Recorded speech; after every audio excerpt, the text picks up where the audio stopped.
down a Tyler, but starting a little late, so let's just jump right into signing somebody for the recap. Let's do whatever's after that. The sizzle.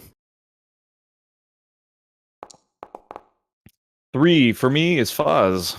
Oh, the recap is yours. Let me get my journal up.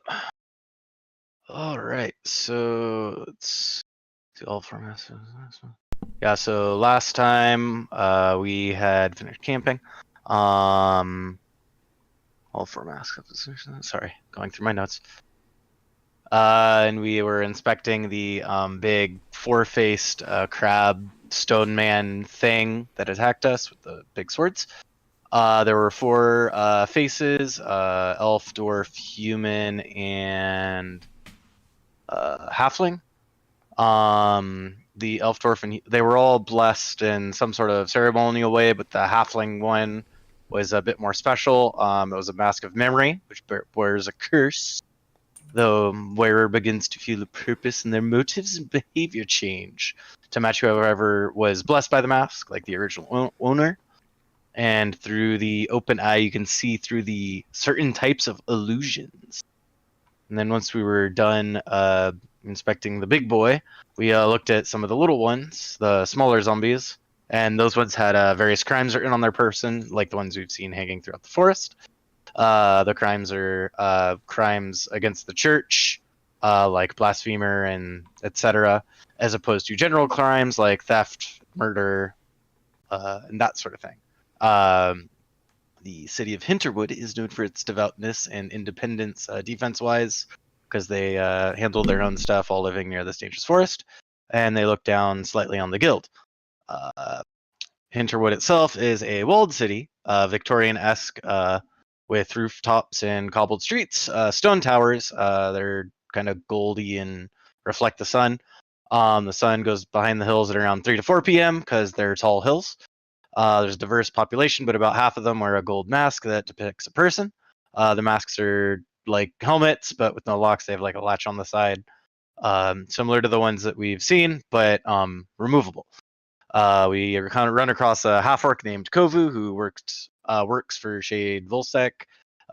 He was tracking a Manus McMahon, a dwarf who was with the collective, magical members of the guild, wizard, warlock, and sorcerer clans, groups, Guilds. whatever, sects.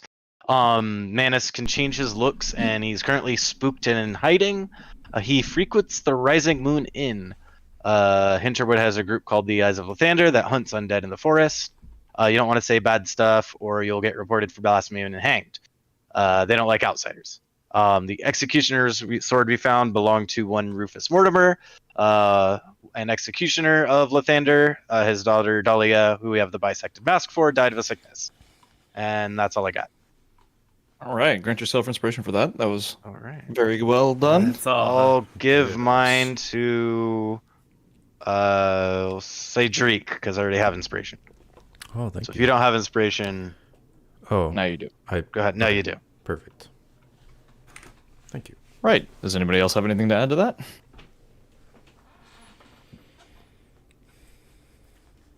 James is trying to look unobtrusive, like, don't look at me. Nobody is wearing an iron mask. That's correct. You're actually very correct. That was a big point of suspicion for you guys.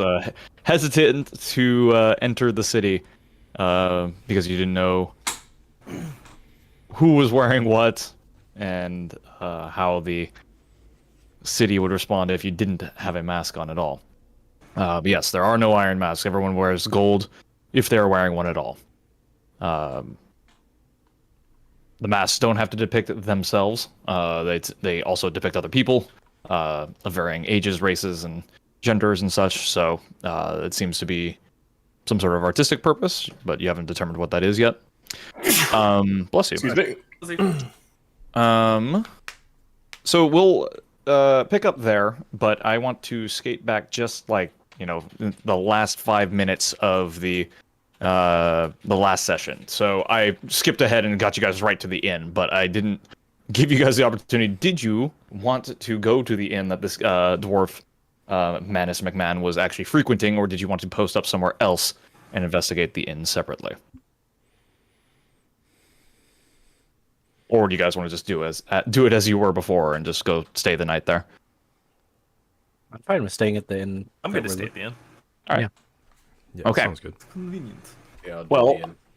and this is why we Tired of skipped walking. back a bit, because I didn't describe it at all. I just said you guys got rooms, and that was that. So this seems pretty important.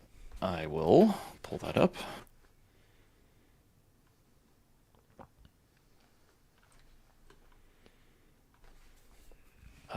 Hang on, I'm also having a... Oh. I can't get Kazdai up because it signed me out. Interesting. There we go. All better. All right, so you guys are led by Agent Kovu to the Rising Moon Inn. Somewhat of a rough and tumble building. We're gonna retcon back to before you get rooms. Somewhat rough and tumble building. You can hear rowdy voices and raucous laughter from the outside. Just kind of your first impressions. It's not the cleanest looking establishment. It's worn down with age and use. It's got a lot of character, but by no means run down. Certainly not clean from the looks of it. Various people mill about outside, kind of grimier looking people, and working class people as well. They, rough and hairy forearms, they look kind of like woodsmen or tradesmen of some kind, but all very much living hard lives and working hard for their pay. You can see an alley off to one side, filled with refuse, and you see a beggar within, further down. Quietly muttering to himself. Is there anything you guys want to do from the outside, looking in? Can we hear what or can I make a perception to try and get closer and listen to what the beggar's muttering? You can most certainly try. Are you just gonna walk up to the alley, or are you going to stealth up, or are you trying to sneak up on this homeless guy? I'm not trying to sneak up, but I'm trying to make it seem like I'm not paying attention to him. So I'll kind of drift from the group, singing a little bit as I get closer to him. Okay. Let me go ahead. I'm like, Yeah, what go is and roll all this perception. stuff? Can I assist him? Sure, if you would like. I would love to.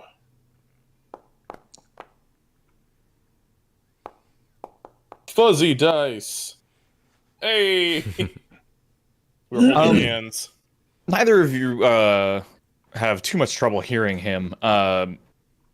It's a little tough drowning out the noise, and you both notice as you start walking up to him that the people milling about outside, they're not like bouncers or guards or anything, but they lower their conversations and kind of stare at the two of you and track you as you're walking. A dragonborn in particular, and another figure wearing a golden mask, a tall figure wearing a golden mask. You can both notice that their heads are turning to watch you guys as you approach the alley.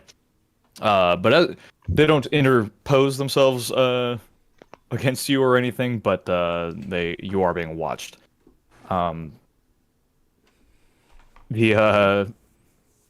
Sorry. look over at the beggar, and then I kind of, as I'm looking around, I see people, and I remember that that Foz was like, "We got to be subtle," and immediately I'm just like, "Never mind, mate," and I just walk back to the group, kind of sad. Bud, do you follow or do you continue toward the alley? I'll continue toward the alley. Why not? Fair Give me enough. some flavor. I'm sure All you right. already wrote this, so might as well not let it go to waste. What an alley cat. Meow. Meow. I'll say nothing on the preparedness of my sessions. I'll take your compliment for what it is and leave it at that. An already troubled mind. Why do you? No. So Why so do you like this? Why? as you, the beggar looks up. No. The closer you get, you kind of hear him. He's gently rocking himself back and forth. this isn't entirely uncommon. This is in some cases standard beggar fare, depending on where you're at. You can hear him muttering the closer you get, and he says something about you hear snatches of words, like dreams, and he's back in my dreams. Why won't he leave my dreams? He's saying that to the other guy? No, he's like this beggar is just in the alley, talking to himself essentially. Oh, okay. He's like, please, just leave me alone.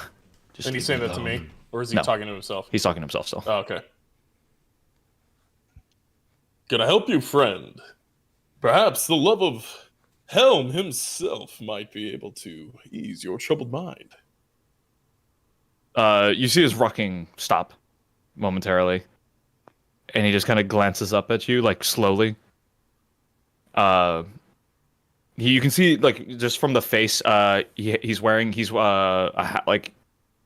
hard to tell. He's kind of like covered in rags, and he's kind of like slumped down, wearing more clothes than seems necessary for him. Infer what you will from that. But you look down at him, and you see a halfling face. He's just kind of like scarred and dirty looking, looking back up at you, half covered in shadow and such. But he glances up at you with one eye, and then resumes his rocking. Seeing other things, big lion men, disturb our peace in the alley. Can I insight this guy? Sure, if you'd like. Yeah, sure. Just ever so curious. Almost. Well, So close. I mean, Yeah. could be a whole multitude of reasons. You're not entirely sure if he sees you or not, or if he thinks you're real.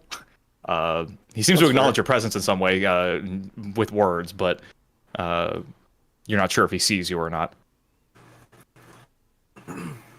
Okay, well, with that, I'll kind of just back out of the alley and rejoin the others. All right. As you walk back out, you still notice that the Dragonborn and the tall figure with the mask are still watching you. Can I help you, gentlemen? Something to look at? Never seen a Leonin in your life, have you? The Dragonborn hisses at you. He says, "I think I would have remembered if I had." Huh. Well, is there anything I could do for you? Not in particular. You from here? No, You're just new in town. arrived. I see. Well, I think we'd best be on our way.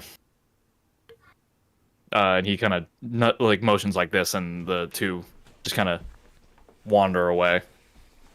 Okay. Yeah, turning back to the group, whoever's in my immediate vicinity.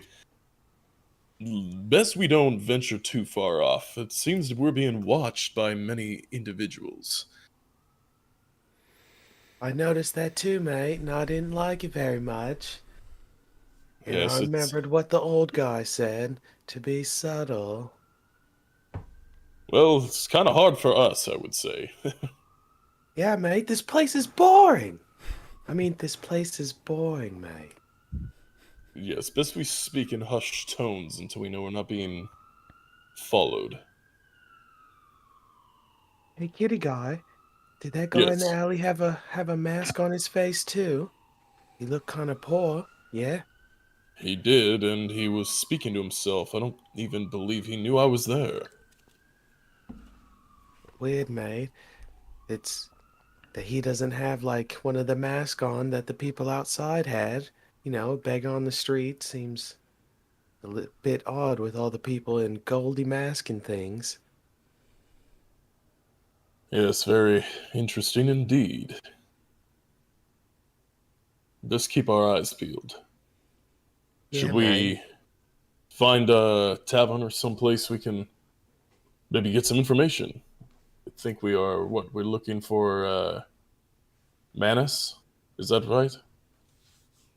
Right, That and is you're out in front of the inn that he frequents, the Rising Moon.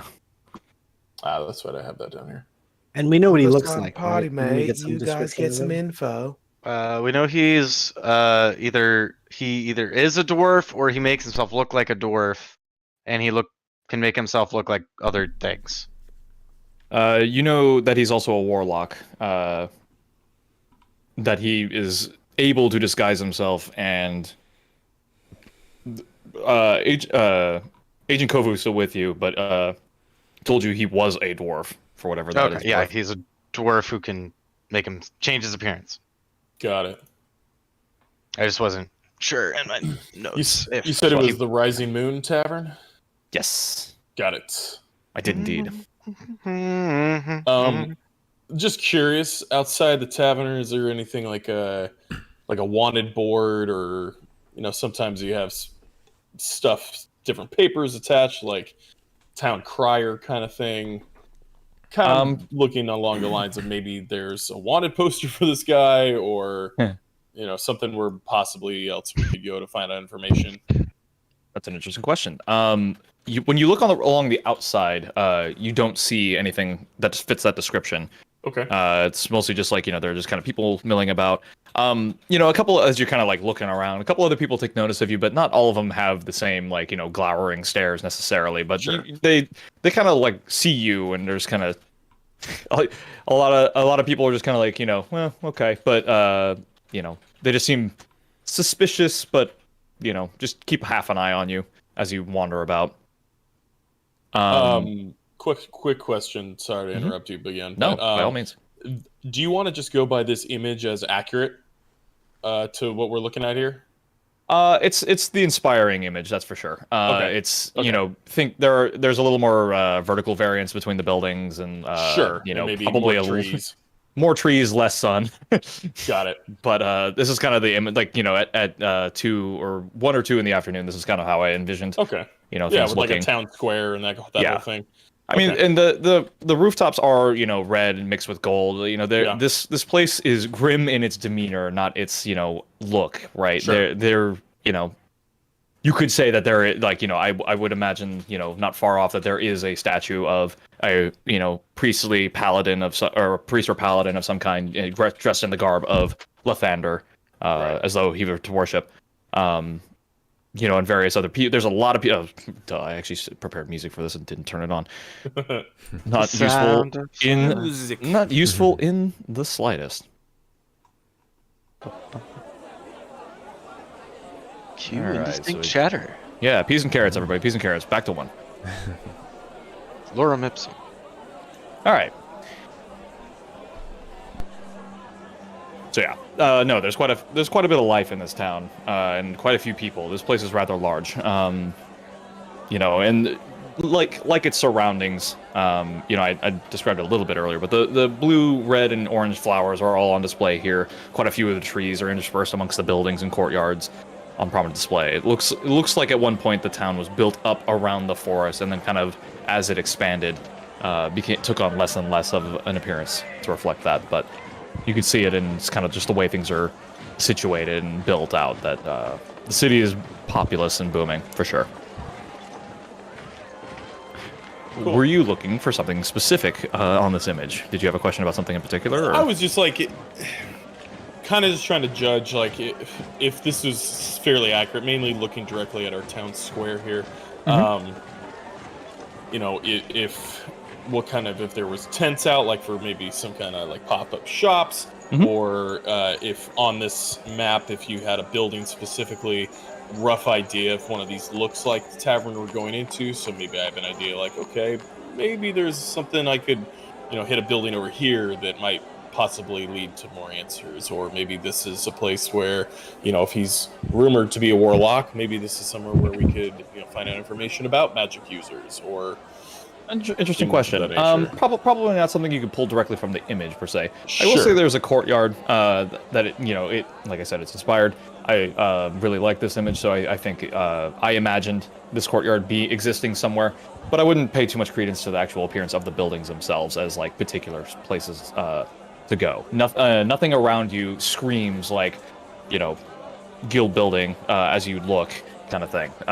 Cool. The courtyard does exist. There are, as you guys are heading toward the inn. I'll say it's off to one side. It's easy to see spot from its like big open space, and quite a bit of light actually coming from that direction. As though like there seems to be light centered in this area. You do catch a couple glimpses of white canvas, as though there were some sort of pop-ups out in that area. But there's a rather large crowd gathered in that area, so hard to see past them all. Well, I'll turn to the rest of the group. Does anyone want to stay here, or are we all going inside? I believe it would be wise to take a look. Perhaps stay 1 or 2 nights. Didn't we get rooms? I retconned that for the description of the outside. Ah. Because I realized I'd rush you guys straight in without really hearing what you guys wanted to do anyway. If we are looking for somebody who frequents this tavern, if it becomes too obvious that we are looking for him, we will chase away our only lead. Is there any way he's a shapeshifter, right? That is correct. Boz, do you have any way of divining a particular person who might be shifted their shape? If it is of magical nature, I can detect that. So maybe we just got to figure out like what time he normally is here, and then we could like try and like just maybe even over a day or two or something. Smart idea. Detect magics. Well, would you boys like to go get yourselves a table and I'll order us around? Sure. I'll Alright. stay with the kitty guy, mate. I am quite drink. thirsty. Come with me. I could use a help carrying some of these mugs, and I'd say your demeanor, you might be able to get some information out of those who might not want to talk to a walking cat. Seems I've never seen one of me out here before. All right. So as you guys enter, Lizard. I don't The think robot. I'd do too well either.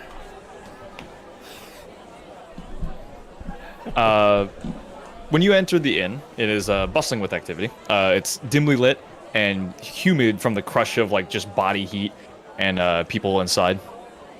Mix of many races, like you would expect from the outside. Like I said, it's a gathering spot for lumber workers after they're recalled from the forest. You imagine, given that the sun goes down a little earlier here, that they start their evenings a bit earlier as well.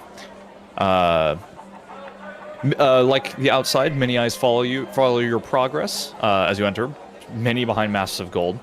You can just see that their eyes just kind of catch a little bit of the candlelight and glitter in what little firelight is in here. I think of this place more a little bit like Bree. People are just kind of a little like rough around the edges, just a lot brighter, less rain in this case. But bunch of really hard-working people, just kind of gruff and dirty looking, I suppose. So, a couple of you go off for drinks, Dreek and Bud, I believe it was, and then the rest of you go to find a table.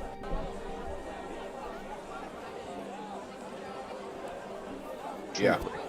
All right. Is there anything anybody wants to do in particular? Alright, let's do. Well, so Let's see if there's anything Is fancy there- to do. While we're inside this place, is there any entertainment at all? There's about to be. As you're kind of looking around, you're kind of like, it's a bit dry in here. A few people they seem to be people seem to be clustered in like groups of like not cliques necessarily, but like groups of relations, and they're already piled up at tables and such. Some as you're kind of wandering around and start looking for a table, you guys manage to find something toward the back that's got enough spaces if you cram in, and maybe a couple of you stand. But a rowdy drinking song starts up on the opposite side, and a bunch of people are on their feet, deep in their cups, enjoying themselves, laughing. Okay. But I didn't write one, so I'm not singing one for you. I'll just Toss a keep my eye coin out to your for kitty stuff going guy. on. All right, but as you keep an eye out and watch, like the drinking song kind of catches a little bit, and the bit of more of the pub, like the pub, starts bringing it back up, bringing the song up as well. A round of drinks gets ordered, and a gnomish person with a tray of drinks over their head with both hands passes by you and sees you and he's like, "I'll be with you in a moment, lads," and keeps walking, moving its way through the crowd. Can I scan the crowd just to see if there's anyone looking Certainly. warlocky? Dwarf like. I would like to do so as well. Okay, both of you roll a perception check then. Perception is Ooh. somewhere. You love to see it. Oh! Not so much. Bill, your dice run away. Do better. Pause. Ironically, you look around and you probably fit the description best of a warlock. Like you start looking around, and you're like, It's the cataracts, okay? yeah, you're kind of eyeing people, and Zoom, you actually meet quite a few eyes. Well, you would if your hair wasn't covering your eyes, but you can see a lot of eyes like looking in your direction.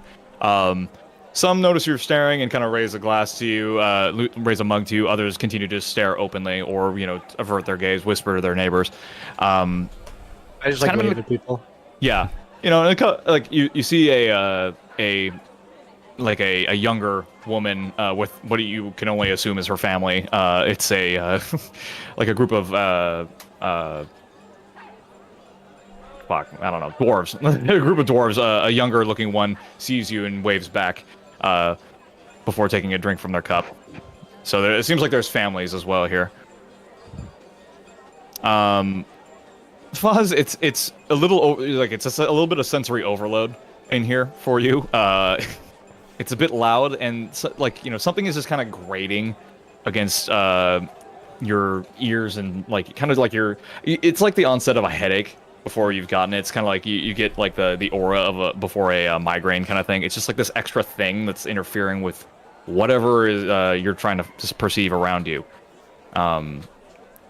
It's more of just kind of like that sixth sense, like inkling of like trouble kind of thing. Like it's just distracting. And you don't know if that's just because like you're being under the gaze of so many other people, or that like people have warned you about this place, or that why, like that there's trouble in this town and you're not sure where it is. So, Okay. Foz, as far as like interesting people go, the eyes of Lathander make an appearance here. The hunters of the undead that wander out into the forest. Surprisingly, they seem the least concerned about you guys. Like they're not town guard in particular. They're just kind of like related adjacently to Lathander and hunt undead. They see a well-armed group of people and they're just kind of like times are tough. They kind of there's a bit of kinship that you can feel there with them. But they mostly seem to be of martial make and build rather than magic users. If there's a warlock in here, he's not announcing himself in any way overtly. Would any warlocks in the vicinity please stand up? Do you say this? No. Okay. Because if you did, I'd have something. Because Daya stands up. Zone of truth. Are we gonna zone of truth? Is anyone in here in disguise? You! Have we like gotten a table and like sat down and all that yet? Yeah, you again, like you've got like 4 chairs among the 7 of you, 8 of you. But like some of you are standing. It's just like one of those things where you've like come in halfway into a busy night, so you have to like grab chairs as they open and free up. But you do have a table. All right. I would like to, preferably as discreetly as possible, like to begin detecting magic. Okay. I assume you're casting this as a ritual. No, I will actually cast it as a spell, so it's just like a quick. I will not chant ominously for 11 minutes in the middle of a crowded tavern. Because, like I said earlier, we need to be subtle. Go ahead and Just roll a like- stealth check for me. All right, that is good. I just do one of these, just pointing at him like, and I whisper whoever's closest to me. That's not very subtle, mate. I'm pretty pissed off right now. But I can't really show it. Zoom, you hear this?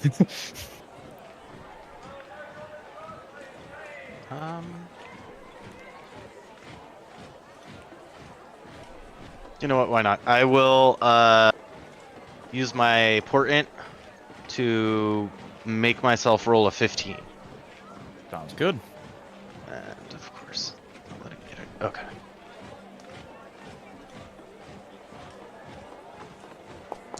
So yeah, it's technically a 14 because I have -1 on stealth. Okay, sounds good. With a brief flash of magic amongst your eyes, you speak the word and wave your hand in front of you, and your eyes glow briefly before settling for just like a soft film of magic over them. What color does your magic take? We'll say like purple or something. So yeah, you just get like you guys see just kind of like a tinge of purple kind of like veil over Foz's eyes. Easier to see because he's got the cataracts and it's kind of like there's no color interference for it. As far as what you see, spell can penetrate most barriers, but is blocked by 1 foot of stone. 1 is a common metal. Finishing lead. Okay, so there is the magic of your friends.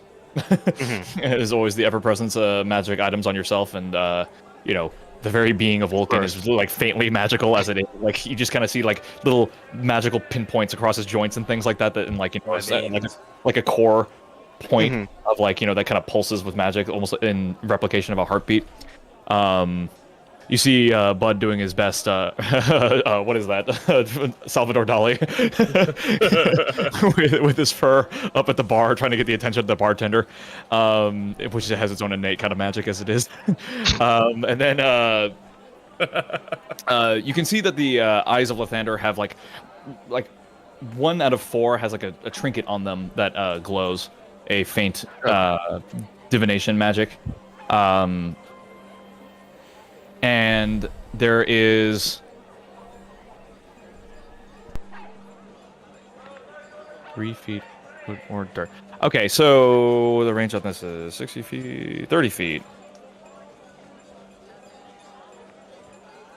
I did say you were at the back of the tavern. There's a faint magical essence outside.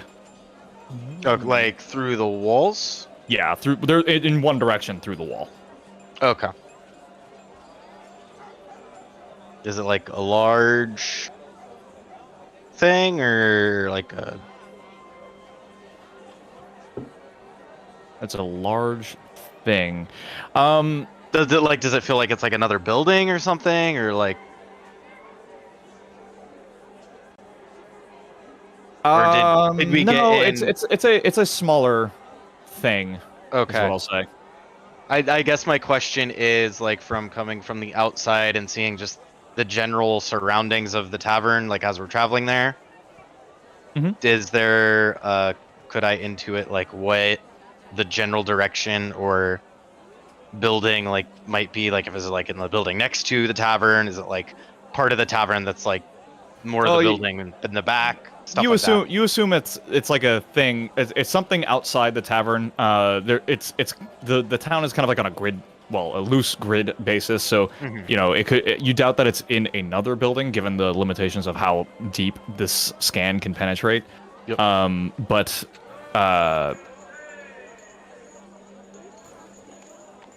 yeah, I'll say that there's like 2 pinpricks, 1 of illusion, 1 of evocation. But there are a couple other pinpricks on outside the walls as well, mostly back. So 1 is toward the off to the side in the direction of that alley that you saw, and then 1 is back. Like a couple are back toward the street, of just kind of like things that are passing by. Okay. Carrying various like abjuration. I'll say 1 is abjuration, and the other one is necromantic. Okay. Essentially, I'll just be kind of casually people watching, keeping an eye out for any hits on illusion. Well, there is the one outside that I mentioned, but that one seems stationary. Okay.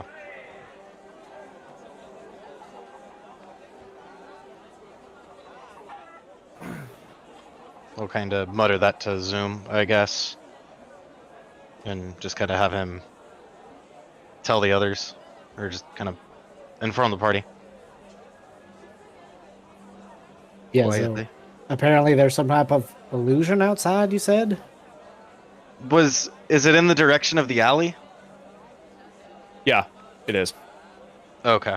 And as you guys begin trading trading word, like you guys start, or Foz, as you start like intimating the fact that there's like some illusion magic outside, the gnomish bartender comes back up to you and says, "Sorry for the wait.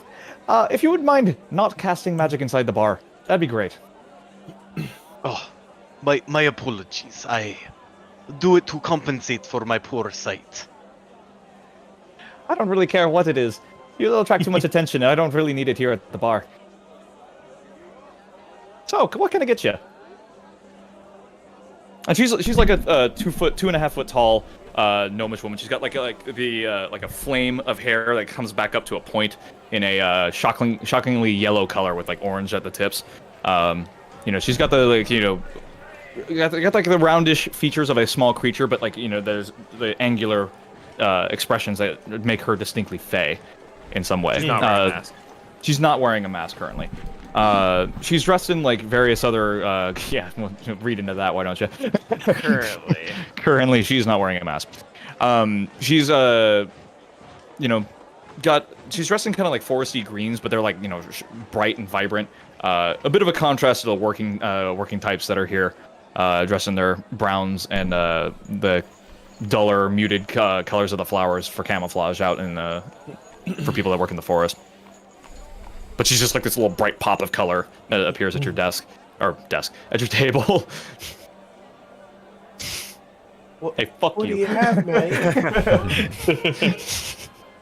Yes, you're. Our friend was ordering something at the bar, I think. Is there food? Do you have a menu? Got lots of food, sure. No menu though. It's just whatever we cook. What you cooking?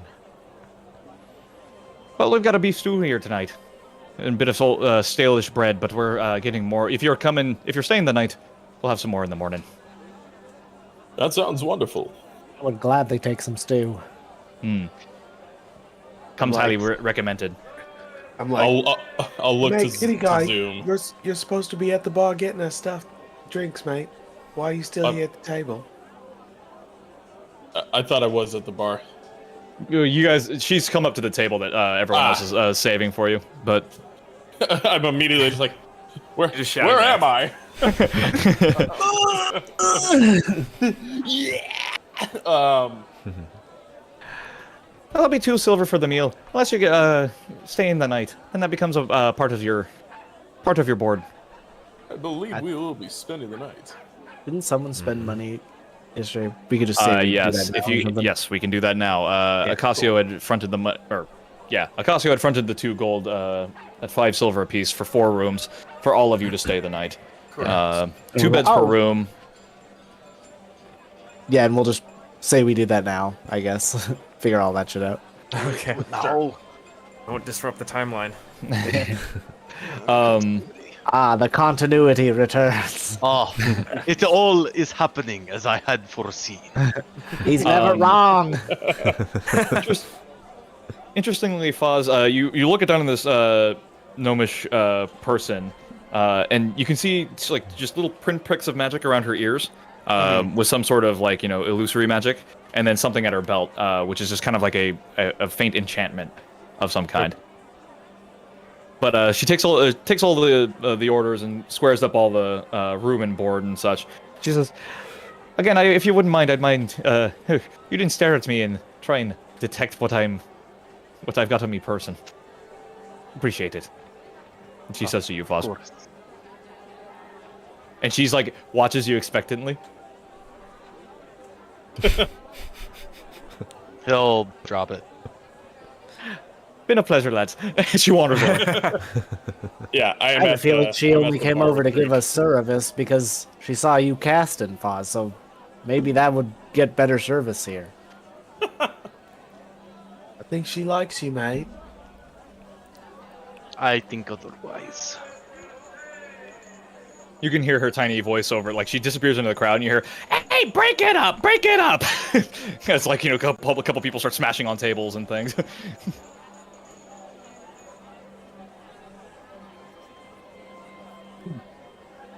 Cool. All right, what would you guys like to do? At this point, I'll say Bud and Drake, you can come back with like extra drinks for the table. They come in pints. And I slam one down in front of each of you guys. There were 3 for me, but I guess I'll share. I start drinking mine. Foz would just order some hot tea. Since he orders the tea, I slide one of those beers back to Drake. Can't Finally. have you get thirsty. All right. I You do guys love the begin. water. I do love my liquids.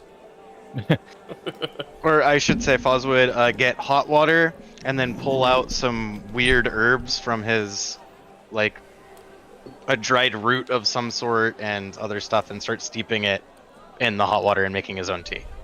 Sounds good. Yeah, sure. All right. What would you guys like to do or say while you're sitting here? How are Oh, we gonna I should also point out that Agent Kovu is still here. Trying to make sure he's like, you guys have gotten settled in. He says, right now, if you got anything else you need doing, I could point you in the direction of the Mortimer's place, but I think it's about time I hit the old dusty trail, if you know what I mean. Is there anything else you can tell us before you take off?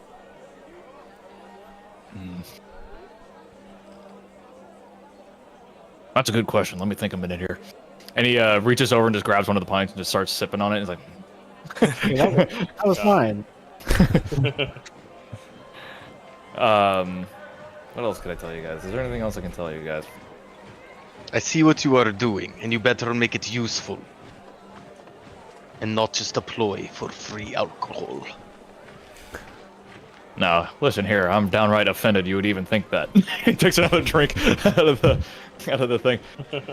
You know, that's downright reprehensible that you would think that I would join the Rogues Guild and be of any kind of untoward motivations. And he puts his face back behind the drink as he drinks some more. Well, that's about it. He finishes the mug, but he says, you got any questions for me? Seriously, I'm trying to think of anything specific I haven't told you, but I haven't forgotten. Nothing's slipped my mind, so to speak. What? Why did some people have masks and some people don't, mate? It's quite confusing. Oh, yeah, that's actually a good question. They're mostly like memorial masks.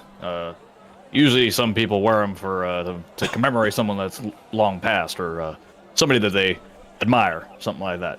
They're usually, sometimes you have your own mask, you get them out and blessed by Lathander and such. They're kind of like I don't know, coming of age thing from around here. Some people take it a bit more seriously than others, depending on who you are. But, you know, sometimes it's for mourning, sometimes celebration. Just kind of depends. Gotcha, mate. But It's still kind of odd. Can't tell if some people are like royalty or not. It's still kind of weird. oh, I agree.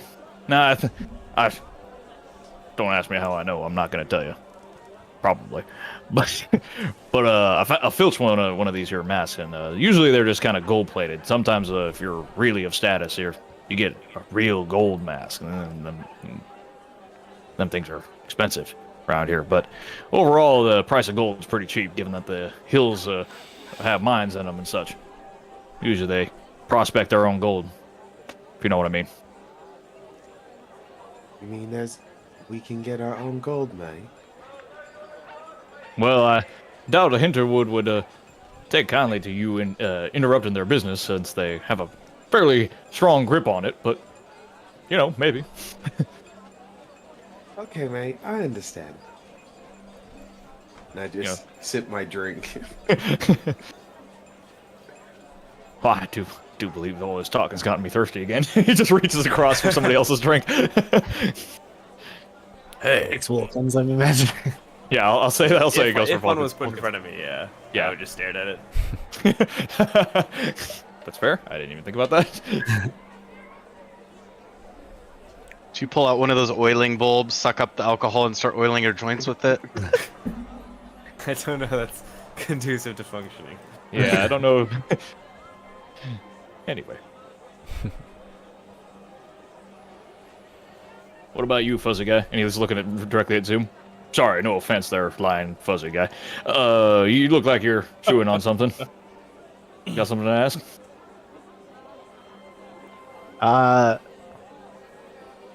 You said this guy's a shapeshifter, but does he ever like? You've only known him as a dwarf, you said, right?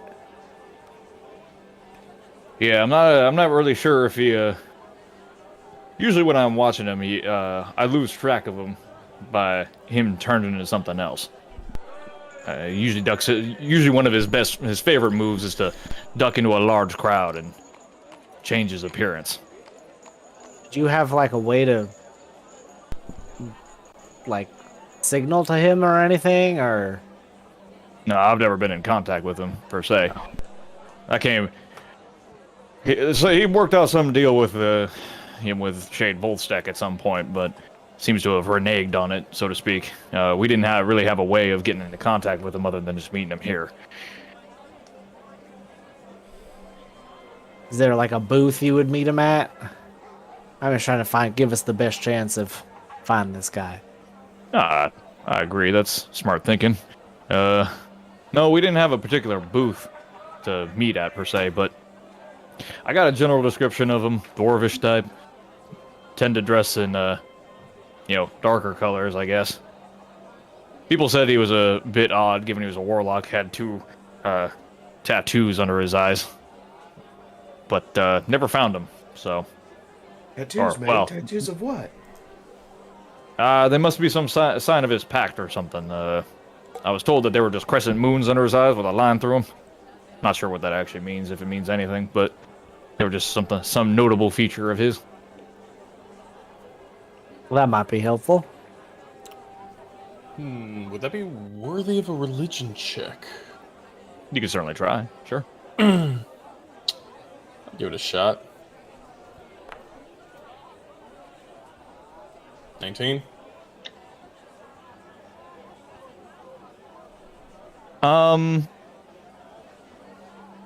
Yeah, I didn't really give him. I gave him these tattoos with nothing in particular in mind. It's not. I'm looking to see if there's any kind of symbology that lines up with that, but I'm not seeing anything. Didn't know if maybe something had to do with saloon. Yeah, or it's not. anything. He says it's it's not triggering anything in your memory as identifiable. It's a little vague to really grab anything with. Checking things off the list. Sure, absolutely. Real quick, let me.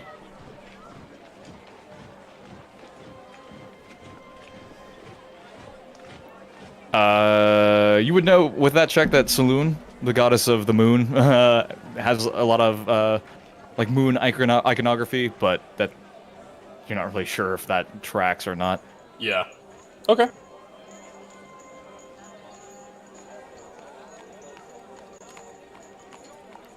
And her actual symbols like eyes and stars anyway.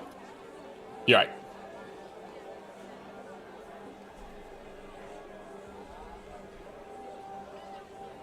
Well, let's just keep an eye out for him, I guess. It's still early in the evening, so maybe he'll show up later.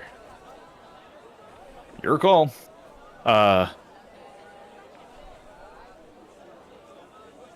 Anyway, I'll leave a description of the Mortimer house with you, and you can decide what to do with it if you'd like. But I'll be heading out. It's a pleasure.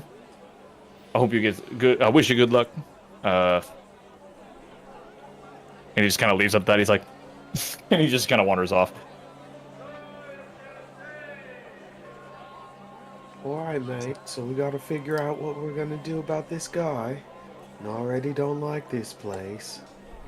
Gives me the heebies.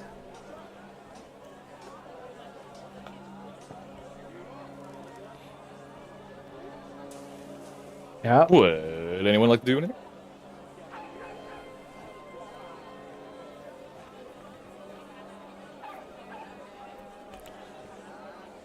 Anyone know this? Any games we could play while we wait for this guy?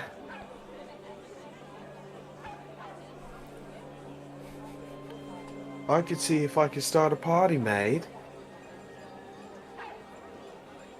I don't know if party is exactly what I'm looking for, but Well, maybe if we distract some people, they'll drink more. And if they drink more, mate, their tongues will loosen and we can talk to them a little better. Yeah? yeah, maybe. It's not a bad idea. I look for the waitress that was talking to us, trying to look for the little tips of her hair. Yeah, you catch her eye as she's unloading some drinks onto a table, and she's always the two hands overhead with the whole tray on. The guy Bud and Dreek, the guy that you talked to behind the bar was a Goliath who's just like constantly filling beers and pouring drinks, and just seems to load up her platter every time she passes by. It seems the system feels fairly seamless in a organized chaos that can only work in a tavern or inn like this. But you catch her attention, and she comes over. Hey, what can I do for you? Hey, a little fiery girl, yeah? I just wanted to know if you guys had people, that entertain. Oh, we used to have a regular that came around every once in a while. Actually, don't know what happened to him, but he stopped coming around. He was a local. He died? Well, I hope not. He was local type. Always went out into the woods to collect, well, wood. I'm gonna tell you he probably died then, mate. That's entirely possible. But he was always good with a song and a laugh. Grew up here, it seemed. Sounds fun, mate. Can I try? You know any of the local songs? You don't seem from around here? I don't know local songs, mate, but I know some songs. Well, I certainly wouldn't mind a little bit of a cheer. This place is a bit grim. But any of the broken furniture is on your tab. Alright, mate, I'll try. Maybe I'll say it in a song or something. Alright, so you're gonna start rousing the locals or something? I With a start song? rousing the locals. Alright. Go ahead and roll a performance check, I suppose. Let's see we see what we get with that.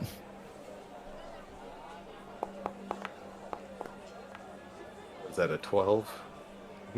Not so good right now. Pretty high. Still. Or, well, I say pretty high. You got a pretty high bonus anyway. Yeah, oh, I have a +7, yeah. Yeah. So how are you doing this? Like, what I'm slowly trying to get people to pay attention, but I'm not trying to do explicitly too much. I'm just as I start to sing slowly, as I know my table kind of doesn't really give a shit, but I know some of the other tables, as I start to get louder and louder, will start. Now I'm like, there's a kitty guy and an old guy, a robot guy, a sad guy too. We all fight. Oh, I forgot the other guys. There's some dead guys. They flew. And I just keep going from there.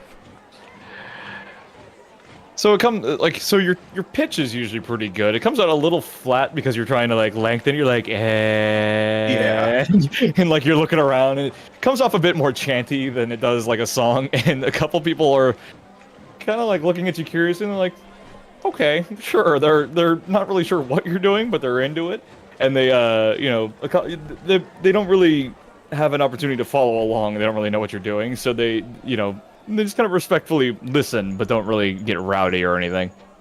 But you get the attention of a couple people.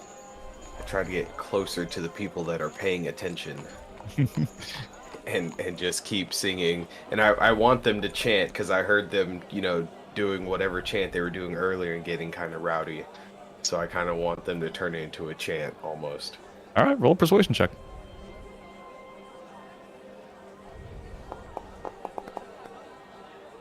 Take that. So you get that a bit of like reluctant participation where like you're sitting in the front row at a comedy show and you're just like and, like suddenly like the closer you get to them you're starting to draw attention to like this one table and they're like suddenly like deer in the headlights expect like with your expectation like and so they begin chanting along with you and you get a couple other tables going but you can tell just kind of by the way that some people are reluctant or like some people are banging on the table and chanting but are like just moving their mouths and actually not actually singing anything like further in the back and stuff. It's like I'm trying to get everyone roused up in here as much as possible. And I'm like let me see what I have. What gold do I have? And I'm just like, and I sing to the fiery girl, around on me, for everybody you, the little one can see. That rouses a lot of people suddenly. Oh, God. Everyone is suddenly very interested in where like in what you're saying. You see her stop suddenly and look around and like suddenly like a crowd like a circle forms around her of people and then like a bunch of eager people looking for drinks. I'll say that there is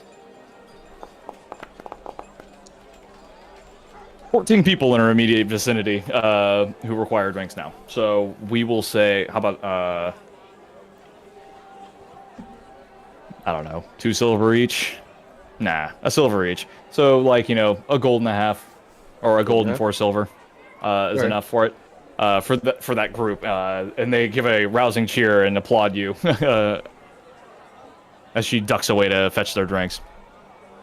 And then I just keep going, and I'm like, now dance with me, you might get a drink. Everybody, let's go, let's go, let's go. And I just start rousing them up. And there's a weird simile of like, you know, you're kind of like baiting and manipulating people into enjoying your song with the promise of drink. And suddenly you've got a captive audience who are all amused by the floaty airy guy who's singing songs and buying drinks for people. A few people buy you drinks as well, which like as you're saying they get past your table. We'll say like about 4 or 5 people end up buying you a drink in return as thanks. Yeah, I take those and I just slide them either on my table or I grab one as I'm singing and put it on another table and hand it to somebody else. There you go. Take a sip of one and then give it to somebody else and keep drinking. Very nice. So, and the night proceeds in this way for, we'll say, like, like an hour or so of, rousing everybody up. And by that point, the mood in the tavern has significantly lightened and lifted. And you get a few hangers on as you end your song, who are clapping you on the back and thanking you for bringing some song. Thank you. I'm only here for a little bit. Don't kill my group. They're a bunch of good guys, especially the furry one. I'll be here maybe tomorrow. Yeah. Yeah. Good night, mates. You hear a bunch of yeah in response. And then I start going around and like I try to subtly ask questions to some of the people if Sure. they I'm trying to look for some of the more happier people who were like inspired by the song, I guess, to try and talk to see if they have any information about the guy we're looking for. I got an idea too. I just had one, but after you do that, come to me. I have an idea. One might say Well- you're inspired. I was like, I go to the group first though. Like I talk to them and I'm just like, everybody seems a lot happier, mate. Maybe you guys should talk to them. We're looking Right. for like a regular here, right? Umlau, can you like do a song about like for like regulars to stand up and be like, hey, if you're a regular here, like you are here more than a couple times a month, your drinks on me sort of thing, and maybe we can bait our man into showing up. Alright, cow guy, but if I do this, you owe me, mate. Alright? That's a lot of songs in a row. You guys are killing me. And I jump up on the table and I'm like, you, and you. And I just point at like 5 random guys. Sit down. Now tell everyone else to sit down and listen to the tale that I have to sing. If you're a regular, stand up with me. You get a lot of confused looks. Because a lot of people live here. And about what a regular is, and they all kind of... A lot of people are like, well, I guess we're regulars, and they like start standing up, and you get about like 3/4 of the crowd.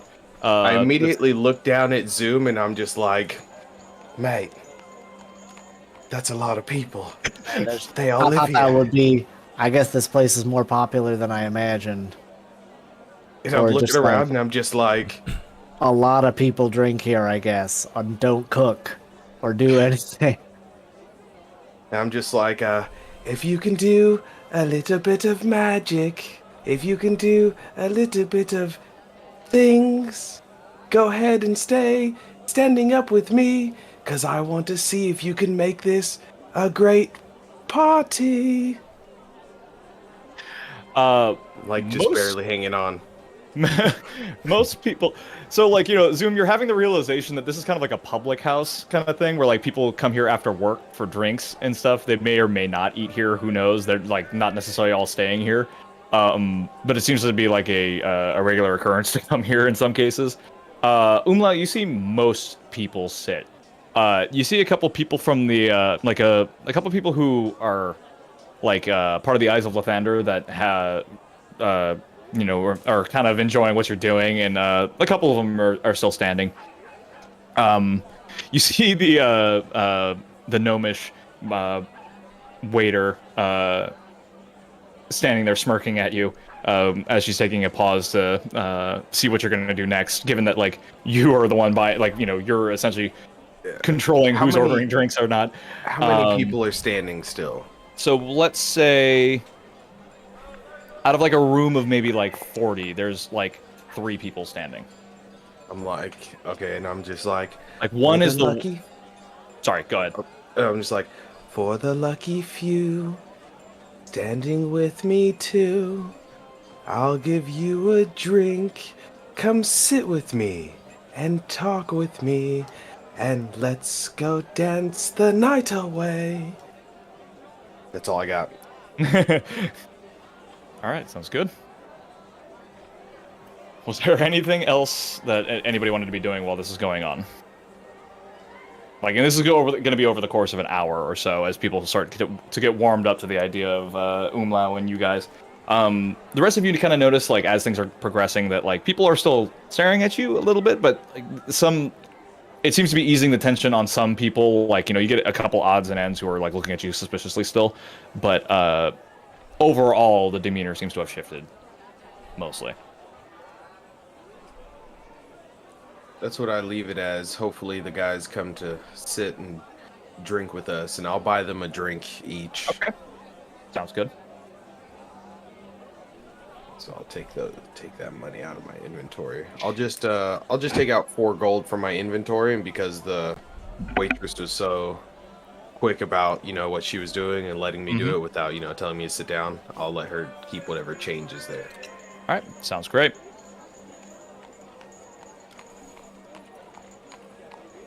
Anything from anybody else?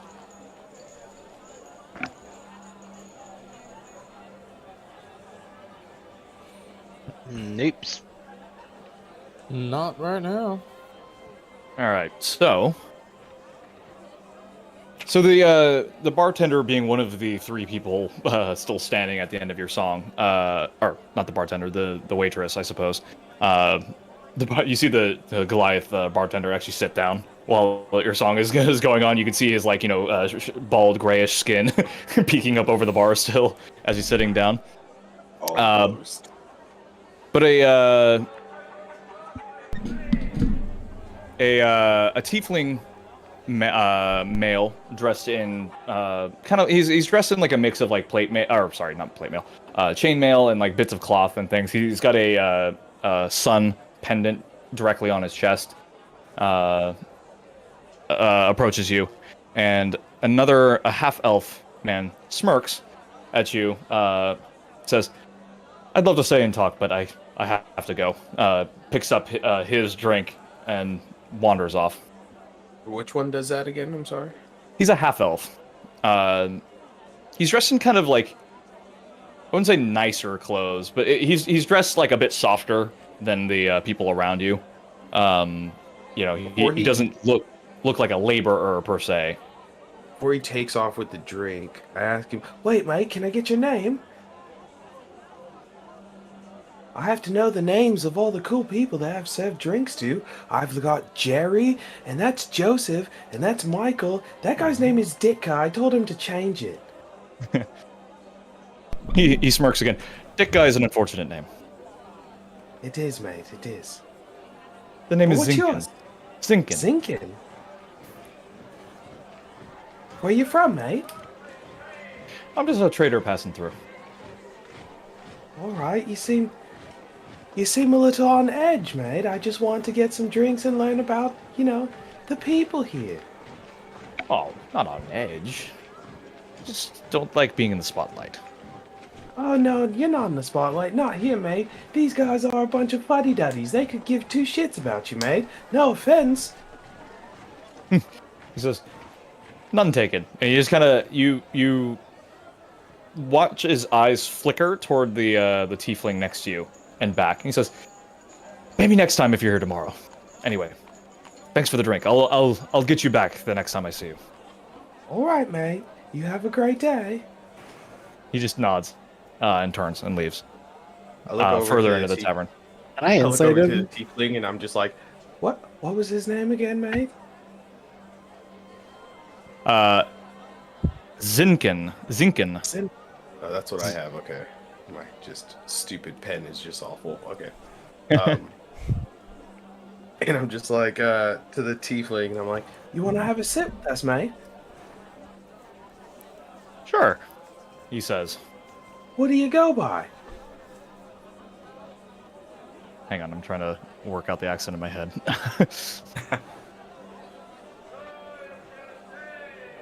I've heard Tyler do it 1,000 times, and I still can't put on a proper accent for this one. My name is Devoted. Devoted? Devoted to what? He just taps his chest. Oh, that's The your Dawn name, Father, mate. of course. Oh, the sun thing. Gotcha, mate. You know, that guy, the kitty guy, and the other guy next to him, I call him the other guy, mate. They like some church things too. But what color is this tiefling? He's like a burnished red. I'll say it's kind of like a darker red. He's got what I guess you would call a ruddy appearance for a tiefling. Like he's got like black speckles along his skin and such around his cheeks and kind of like down on his neck and things. It's just like a slight coloration.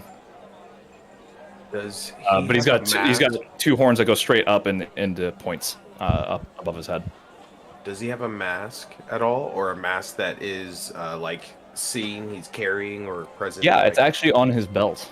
He's holding the mask, and it's kind of like it's got a chain coming from the inside and it loops around his belt, and it lays open like a clamshell against his side.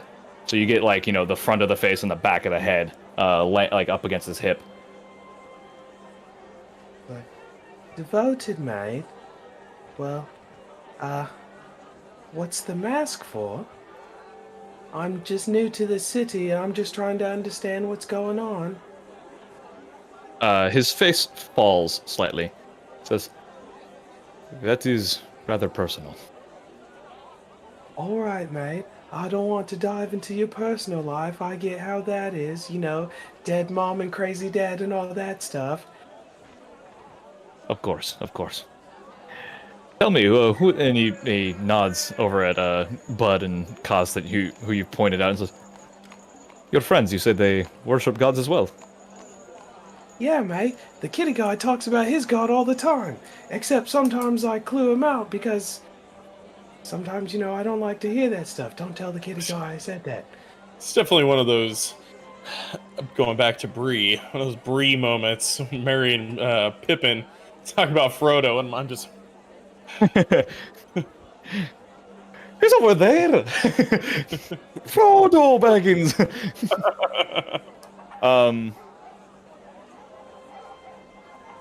He says, Far too much attention to yourself, This is- Mr. Underhill. yes, we do tend to wax on about our gods a lot, don't we? It's okay, mate. I understand. You know, everybody's got to believe in something. You know, the cow guy believes in, you know, the old guy, and the old guy believes in the future, mate. It's a weird story, but that's what we run with. Well, I like to think that we all believe in the future, or yeah, in the future in some capacity. Sure, mate. Whatever floats our boats. Here, I'll go introduce you to the kitty guy. Come on. I'd like just swing around the table. And I'm like, hey, kitty guy, this guy's devoted. And And you, other guy, this guy's devoted. and you all see. I'm assuming you guys are all just sitting at the table. Yeah. Vulcan probably really bored. Yeah, holding as many drinks as you can because you can't drink any of them. Light be upon you all. It is a pleasure to meet you. Upon Hey you, there. Well, He nods to you, Foz. What brings you to our fine city of Hinterwood, then?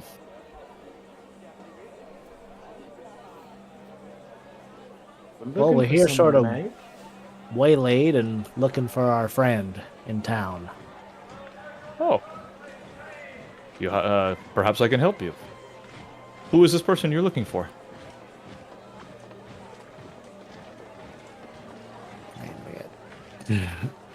I'll leave it to you. Morty. Rick and Morty. I know not this Rick or Morty. we were waylaid on our travels, and we are seeking a friend of a friend for assistance, so to speak. We are not intimately familiar with this individual, but we have heard he may frequent this tavern, though. We are trying our luck. Are you purposefully being evasive? I'm That's kind of the impression I'm getting. not but telling the whole truth. Right. Roll a deception check. Do. Yes, you said that thing that I just said, but in a different way.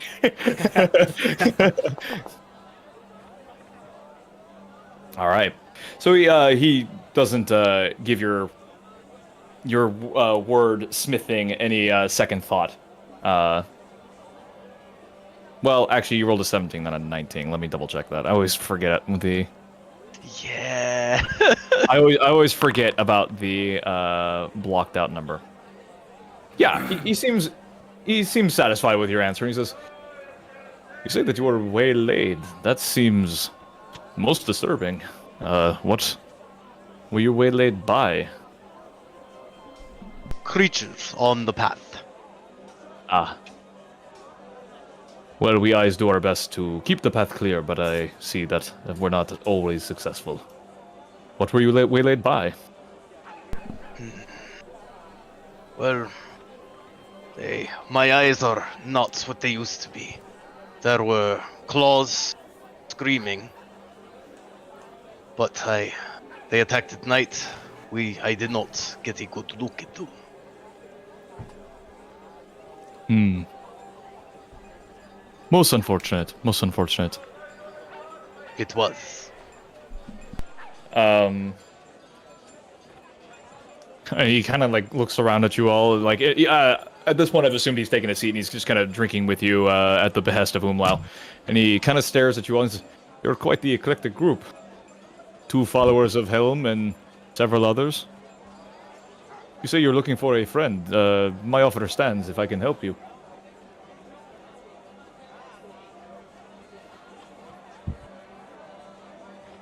Well,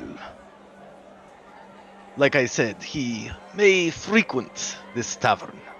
From our friend's song, it seems like many do. He laughs. Hinterwood is well, it's a rough and well, it's a grim place to grow up, I'll say. Most people take solace in each other while they're here. And he kind of gets this far away look. Family and friends are highly valued. You get a lot of people here drinking and being with their friends and loved ones. How many have you seen drinking alone here? In Odasses, you lose many people all the time. Drinking here alone is a bit of a commonplace thing. Not everyone has the gumption to reach out and start up rousing songs to make friends and meet your neighbors. Of course.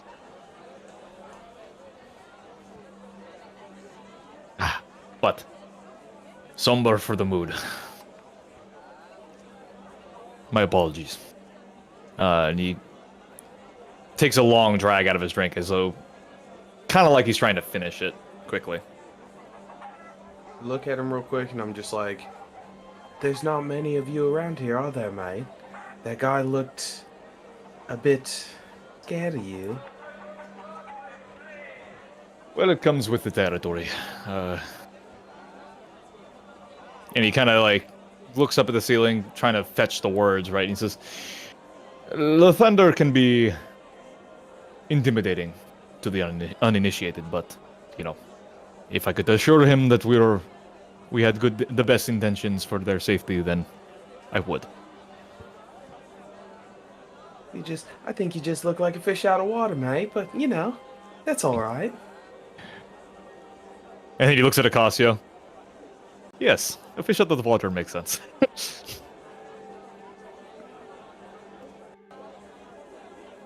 But, you know, you don't get to choose your devotion. You know, our paths are mysterious and winding. Of course, mate. I take one of the drinks out of Wolken's hand and I start drinking it. Vulcan just has Thanks, infinite robot drinks.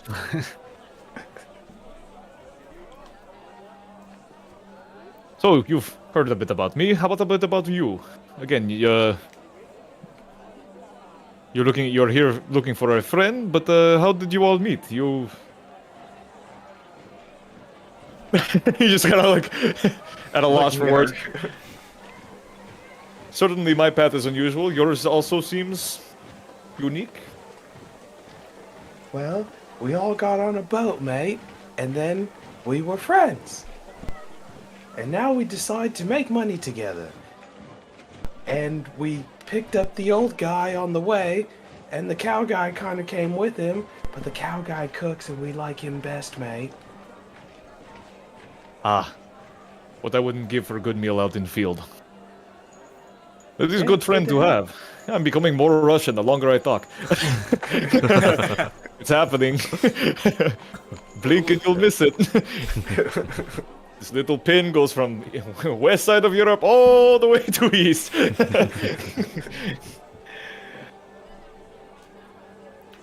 So you're mercenaries then? Yeah, mate. Whatever you want to call us. In a word. Yeah. Most people would call you guys guild members, I suppose. You could try. Well, I appreciate your generosity. I'm most gladdened by our meeting. It has been a long time since I've had a good opportunity to celebrate like this. Of course, mate. Let me go ahead and sing you off. Look at us, red and blue, right and left, a shoe or two. A pair of us, guys who don't belong. We drank our drinks, and I sang you this song. He shouts out, "A round of drinks for my new friends." Oh, fantastic, mate. I just Yeah. Vulcan, hold up your other hand, mate, so you can hold the other one. I'm good. It's not for you. He lays out a Do we bunch have of... Do we Sorry, have go our ahead. rooms yet? Yeah, you guys already have the rooms. I think I'll have excused myself by this point. All right. He lays out the Stare at the coins to the waitress, as robots do. He lays out the coins and says, "If you change your mind about help with finding your friend, you'll find me at the temple. Or one of the temples. You can ask for me directly. I stick out, like you say." Thanks, mate. It's much appreciated. He nods. "Till next morning," he says, and leaves the establishment. Until next morning. I look immediately at Zoom and I'm like, Mate, everybody comes to this bar. What are we gonna do? We're never gonna find him. Man, our fellow guy really, he was like, yeah, this is a good spot, but I'm really doubting that now. I mean, it seems like a good spot, but everybody seems to think that. So it's really hard to find this guy. If he comes here, mate, he's gotta come here someday. We might as well stake it out. Doesn't seem too expensive for us to be here. As long as we pull some money. We could also scour the town a bit. Go in twos, so we're never alone. Another option would be to visit our new friend tomorrow. See if they need any assistance. He thinks we are mercenaries, yes? Perhaps we can do a job for him. Learn more about him and his organization. But how trustworthy they could be. Maybe then we could take them up on their offer of help, should we deem them actually trustworthy. To a point. What do you think, kitty guy? I like the old guy's idea. I was waiting just a little bit until you finished going through that bit, but with a 19 perception, passive perception, do I pick up on anybody maybe looking at us through this whole crowd, or maybe something that just doesn't seem right? I wouldn't say like, something that doesn't seem right. There's no like obvious sign. Like you're already being stared at quite a bit. Sure. Especially now that Umlau has kind of roused the bar and been a bit of attention to begin with. Yeah. You do notice that a lot of people are staring, or a few people are staring and like are watching you. But when Devotion sits down, that's the name of the tiefling, by the way, or Devoted, sorry. When Devoted sits down, you notice a lot of the people looking away. And I'll say that there are a couple guys in masks that you kind of get the impression that they're watching you, and they distinctly kind of tilt away like that as he sits down. Okay. When Devoted leaves, you notice that they're not. Only one of them remains, and another has left. Got it.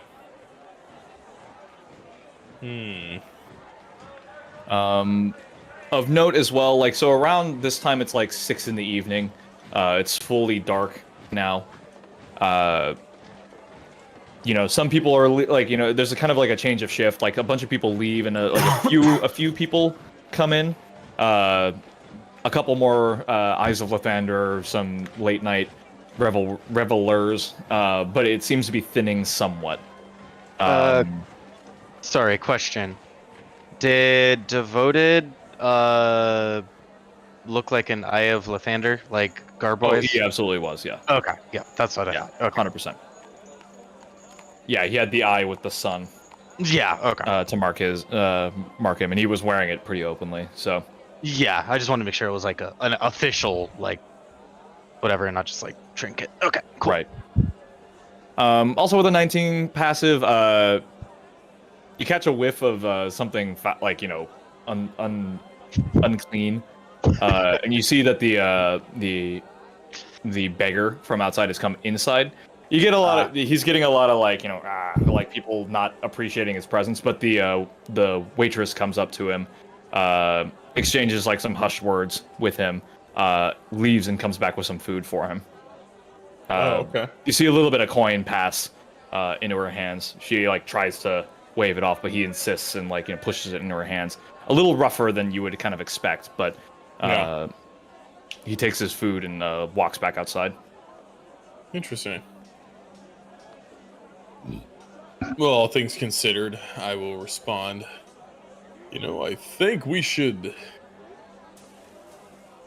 call it a night. Sleep on it, and tomorrow, possibly, we might get more answers.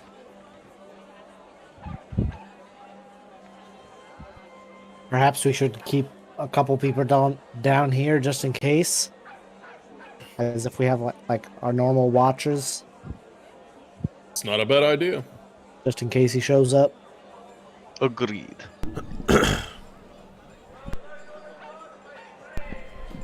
I'll take first watch, mate. All right. No problem for me. So you guys want to do essentially a long rest and take watches down in the tavern area? Is that what I'm getting at? At least Yeah, until Just in case he shows up. at least until they like close the common area. Unless it's like an all night, 24/7 Denny's type thing. You gotta have your 2 a.m. pancakes. That's right. Denny's are just big public houses with gnomish waitresses. Exactly. No And mish. I will No, also, at least in my room, cast alarm across the threshold. All right. As, Who's taking first watch with ritual. Umlau? I'll stick I'll do down. it. Actually, yeah, I'll stick with both of them. Okay. The rest of you go up for a bit of rest, a bit of sobering up before your watch, and the three of you stay down. Do you continue to order drinks and kind of just keep an eye out? I just keep an eye out. I don't order any more drinks. Me either. But yeah, I'm just kind of looking about the crowd, seeing if any new person looks like the guy we're looking for. Sure. And since we're down there, sorry, I'm roaming about talking to the people. Are you asking anything in particular? Just if they've seen anyone, just kind of dressed, who dresses like a wizard guy. Sure. Go ahead and roll a persuasion check for me. Meanwhile, Zoom and Bud, roll me a perception, I'll say. Okay.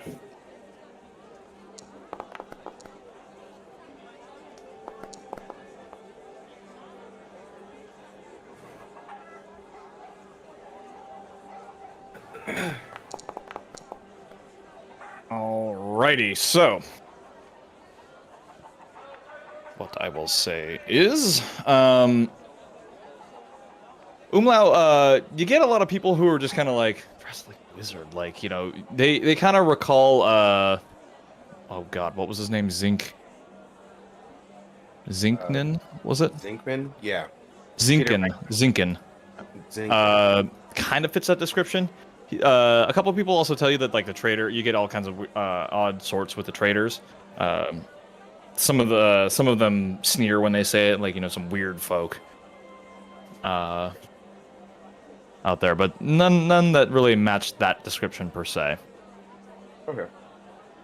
I don't try and press too hard. Sure. I get my answers, whatever they give me, and then I just walk on. Yeah, so like it's also like as the night stretches on and people start fading out or phasing out, fewer and fewer people remain from the group that you had initially bought drinks from. So things are starting to settle out a little bit. I figured people are getting a little less comfortable. Yeah. All right.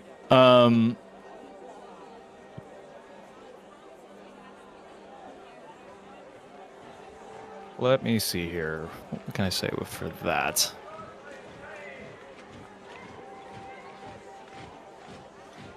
What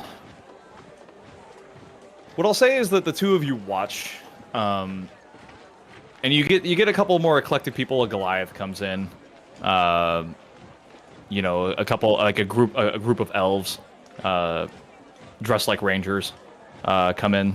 They look like they're dressed in whites, and grays, which is a bit unusual. You reckon they may not be from here.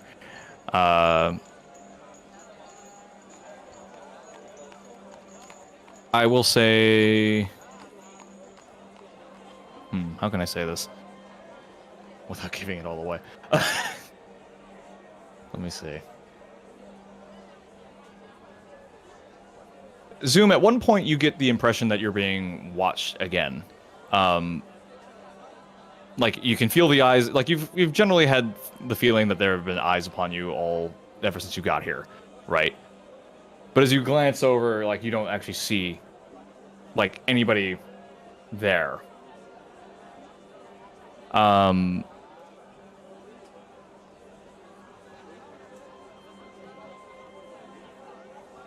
What is your...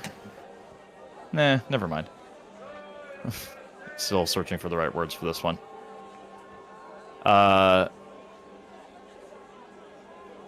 You glance back and it smells like somebody's left the door to the alley open. You get another you get a waft of like something like, you know, refuse or garbage or something, but you don't see anything. Okay.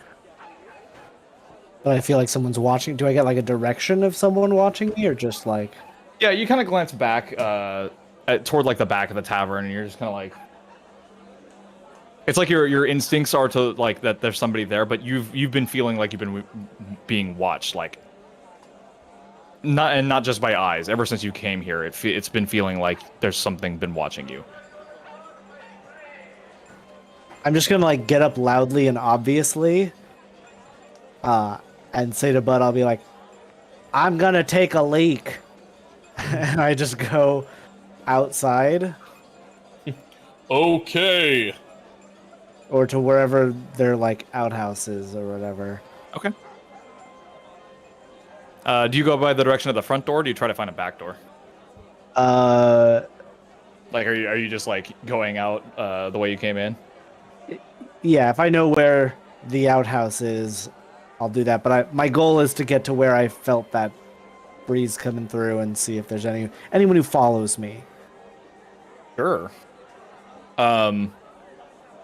So we'll say that if you go back, like let's say if you go toward the back of the tavern is kind of where you were feeling that somebody was watching you from, and you do find a back door that leads toward the alley, and then behind to the outhouses, like they're off to your right side. When you look to your left, the beggar is still there in his bundle, and you see nobody on your right. But nobody from the tavern like has got up or anything. No, not that you notice. Anyway, like somebody's like didn't get up to follow you or intercept you in any way. Okay. Yeah, I don't really have anything to do. I'll just like actually go to the outhouse, I guess, if there's one in this place. And There is. do it and come back.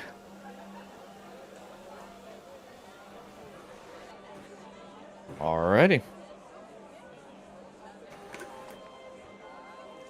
If you guys don't wish to do anything else, then do you wish to wake anybody up and bring them down? I like waking up Wolken. It's easy. I'll He wake just up gets up, Drake. just gets up and goes and does the watch. Doesn't give me shit about it. You grumble a bit. What? Your turn, robot guy. It's your turn, my friend, to keep watch down in the tavern. Watch who? I was having a lovely dream about my tail. Well, I'm sure you can dream about your tail later. As I give you a quick stroke and a slap, and time to head down. Fine. I will care about something else other than myself for once. That's the spirit of Helm. And I lay down in your bed. Don't muck that up. I promise I will. It's like upstairs, right? Or something.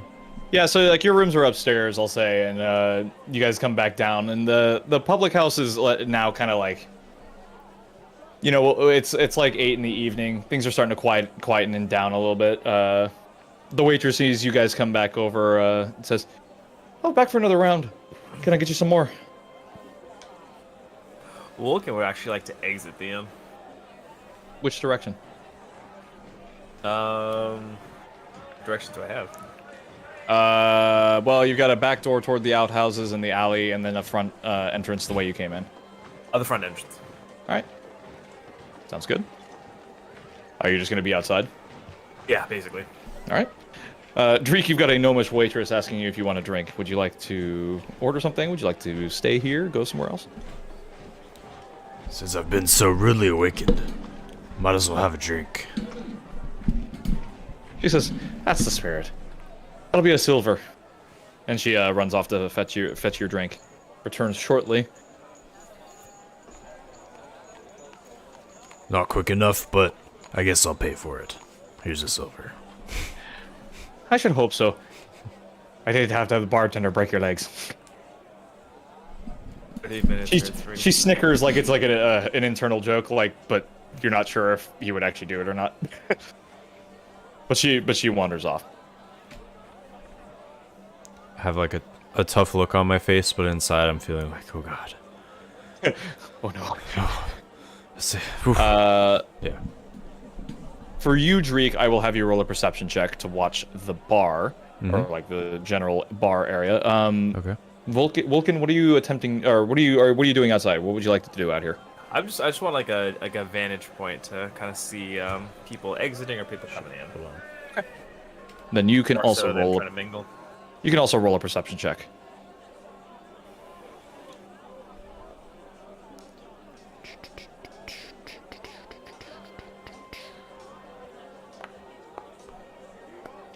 There we go.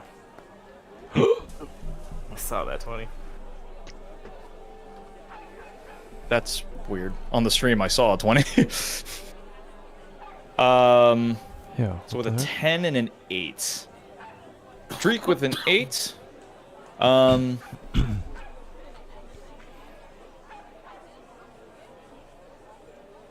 guess with an 8, you're seeing some people come and go, but they're not really leaving an imprint on your mind. Your eyes kind of just slowly start drifting back to the Goliath behind the bar, who is just kind of like, you know, this gruff sentinel that just kind of stands there. He's like, seems to constantly have a rag in his hand that he's like, he seems to always be drying his hands or like wringing his hands together like this. But he seems rather stoic and rather like, you know, the stereotypical Goliath, just gray, ashy skin covered in like a myriad of shades of grayish tattoos all over him. But he's just wearing like a simple tunic with a like an open vest, just like, you know, very comfortable and light clothing. But he's just kind of like, you know, big and tall and muscular looking. But every once in a while, he'll catch you watching him and just kind of like this. But continue to watch. Like, generally, he's also keeping watch over the bar. Okay. Okay. Wilkin with a 10. You see the 3 elves with the white the white garb leaving. They're largely kind of like silent in their travel. They're just like they're talking in very low voices to each other, but they don't really give you any notice.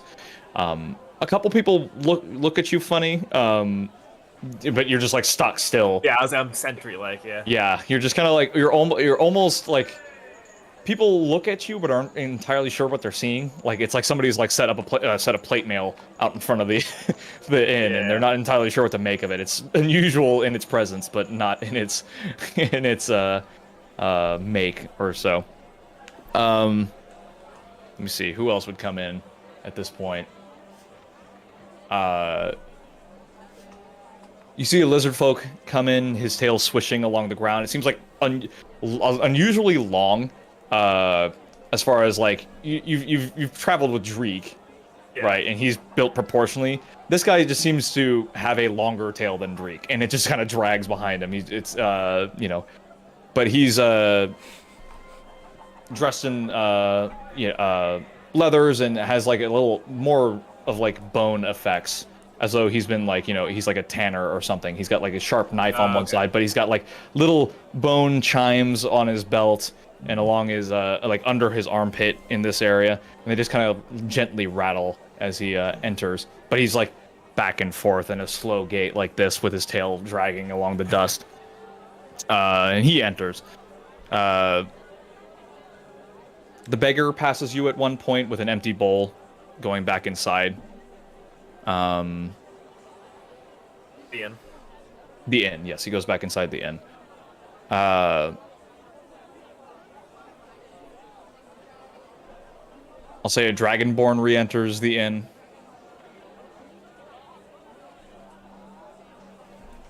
And he's wearing a mask. It's an unusual mask because of the anatomy of his own face. It covers like this aspect of it, but leaves room for his snout to come out. But it looks like a human face imposed on a dragonborn face. Dragonborn mask. Yeah. Yeah. And it's got like this kind of wild mane that goes up and over the head like this. It appears male. He's a green dragonborn. So yeah. Greek, you take notice of, I'll say, the dragonborn entering, but you missed the lizard folk this time around. Okay. Would either of you like to do anything?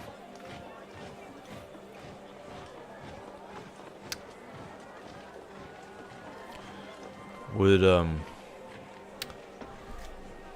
it be worth talking to the barback, the Goliath?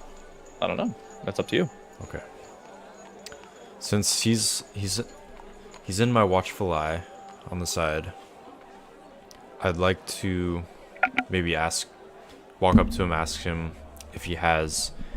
I'd be like, okay, so I walk up over to the bar, put my hand on the table. You see a lot of people come in here, I bet. Please. He just grunts in affirmation. Okay. You must, you must see, like, all kinds of people. Warlocks, fighters, rogues. You must have seen who we're looking for. He kind of glares down at you a little bit and he says, "Depends on who you're looking for. And why." Well, you may have noticed we are a group. We're a group of, as you would call it, mercenaries. We're after a type of work. So, we've heard of this warlock sneaking about.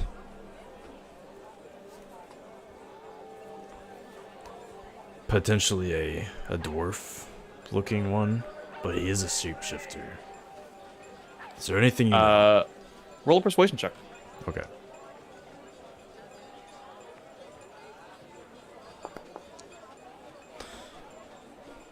You have a +4 persuasion. Wow. Yes.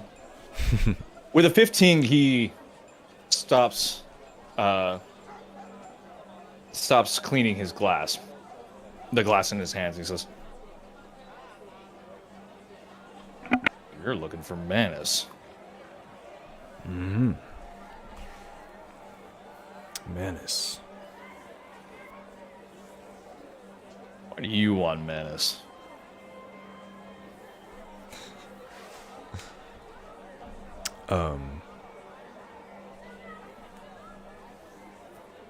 Why do we want Manus?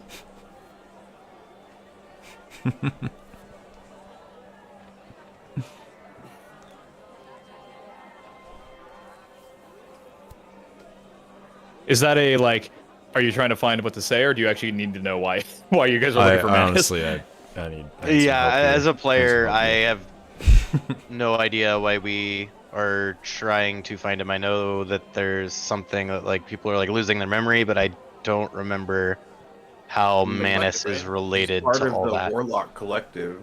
Yeah. Yeah, I know he's part of the Warlock Members Collective, but I don't were- know how he pertains to So you were what told. the dude asked us to do. They gathered So at the- good members. So at the very After beginning, items? by Shade Volstek, you were told that the collective there was a team of collective that were here. The collective are wizards, warlocks, and sorcerers. They're kind of like a research team of the guild, and that they had lost contact with them here in the Hinterwood. So Manus was supposed to be a point of contact with them, but went on the lam. Something spooked him, and he went out into hiding. Ah, okay.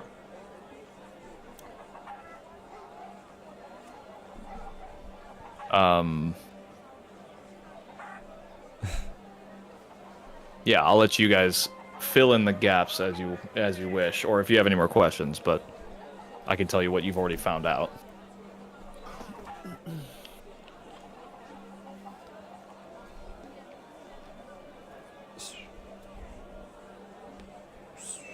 Well, I guess we need to know if he knows where he would go if he's in hiding. Out of character knowledge, I guess.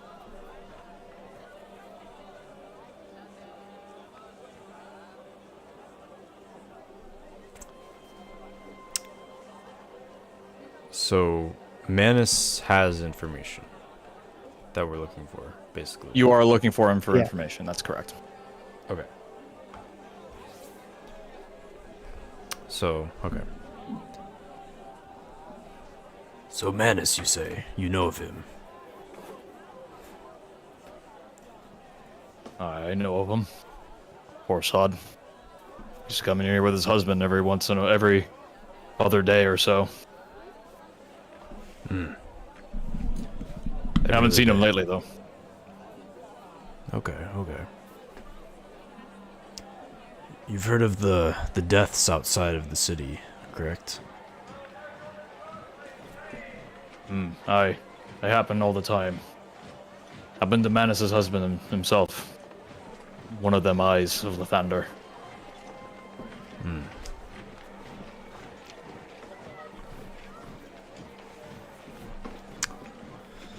Well, we were looking for this man for some information, but if you haven't seen him, then maybe he took a turn for the worst. I can tell you that Manus was real broken up about it. He was new. He isn't from around here, but his husband was. Ah, Took his death pretty poorly.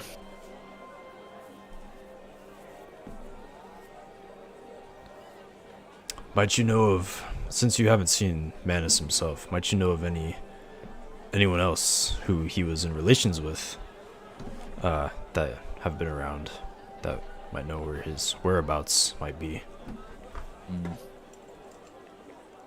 Well, Manus was an odd sort to begin with. Sort of, well, a lonely type, if you catch my meaning. Wasn't until he met his husband. They married pretty quick. Part of the eyes, like I said. So if he had any connection, you might want to start with the temple. Aye. So Manus himself was an Eye of Lathander, you would say? Nah. His husband was, though. Ah.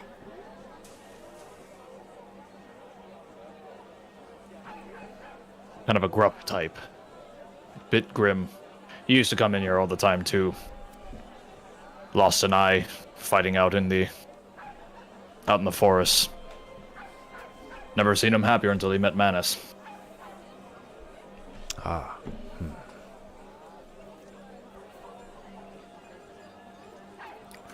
Well, perhaps I'll relay this information to my fellow guild members and set off for this temple that you speak of.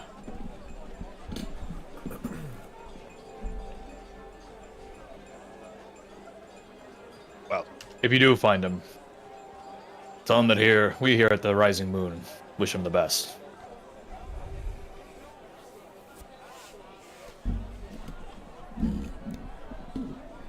I.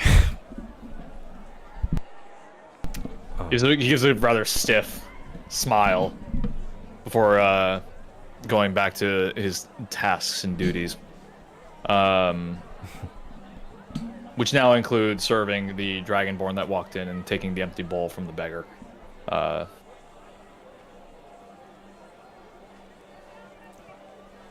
What's he gonna do? Vulcan. What? What's he gonna do with the beggar's bowl? Oh, so like the bowl, it's like the empty stew bowl that he was eating, and he takes it and like puts it under the counter and Oh, okay. Starts Steals going at it with his the money. towel. Yeah, I was like, wait, this is a racket.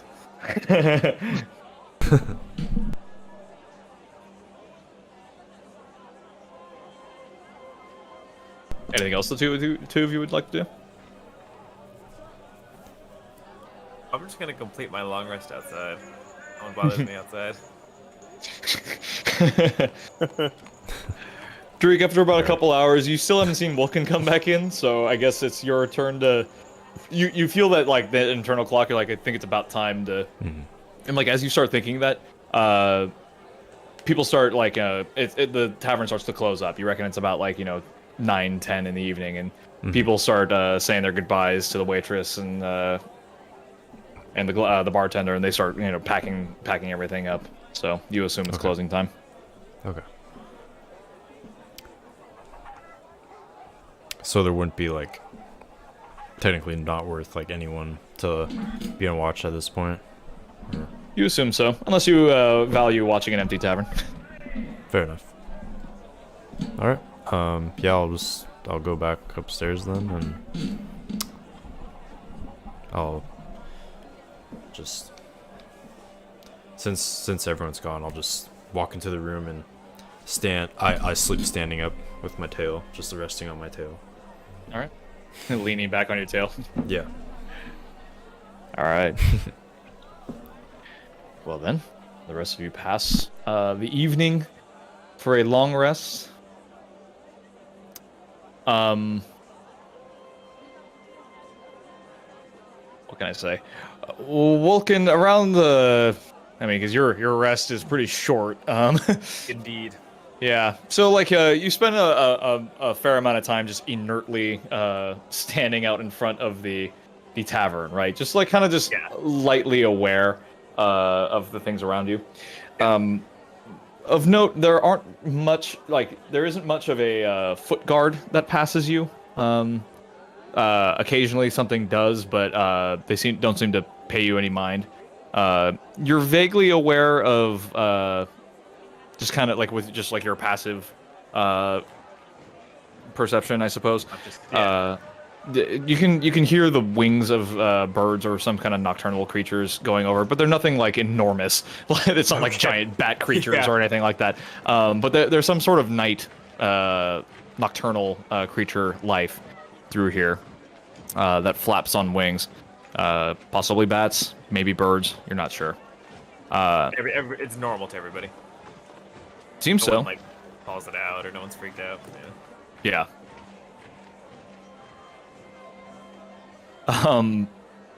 You're also just faintly aware of the beggar still on the other side of the you're right out in front, right? And I assume that like the alley is like behind you or around the corner, and you can still hear him occasionally, like his voice rising and lowering as he continues to mutter to himself, and it becomes this like background noise to you, that occasionally just kind of like peaks and then like falls again.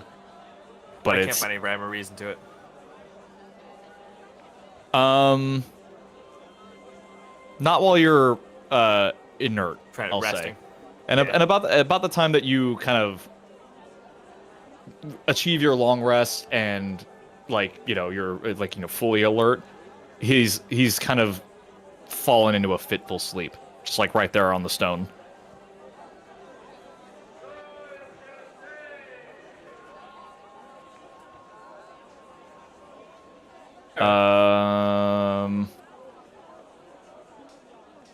Dude, I don't know. What else would you do while you're outside the tavern?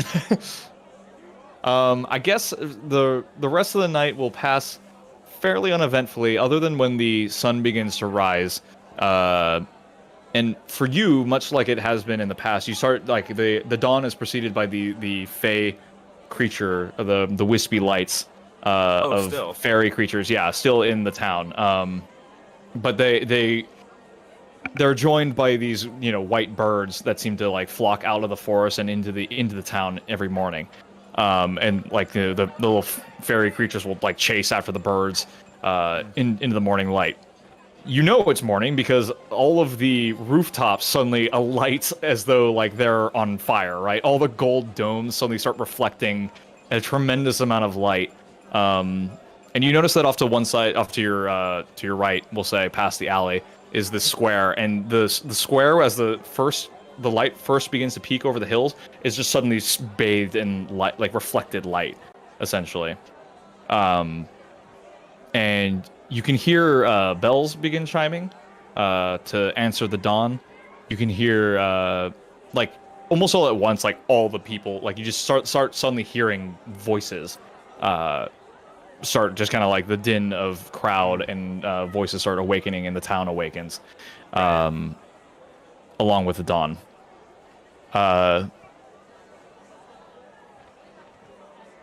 There's a faint click of a lock behind you as the tavern reopens. I forgot to mention you were locked out all night. I was locked out. Okay. Yeah. Hey, cool. Play it cool.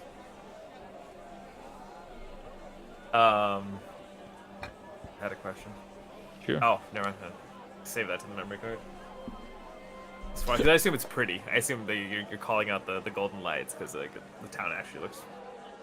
Yeah, and in a lot of Trash. cases, you see like speckles of light get cast around because stained glass is popular within these buildings, and they like there seems to be a practice of shining the reflected sun in toward these stained glass windows, or like through them, or in some fashion. It seems as though like there's a there's a practice of directing the light around, either for artistic purposes or for lighting up, like featuring parts of the city and things. So it is rather beautiful in its own way, all things considered. Okay.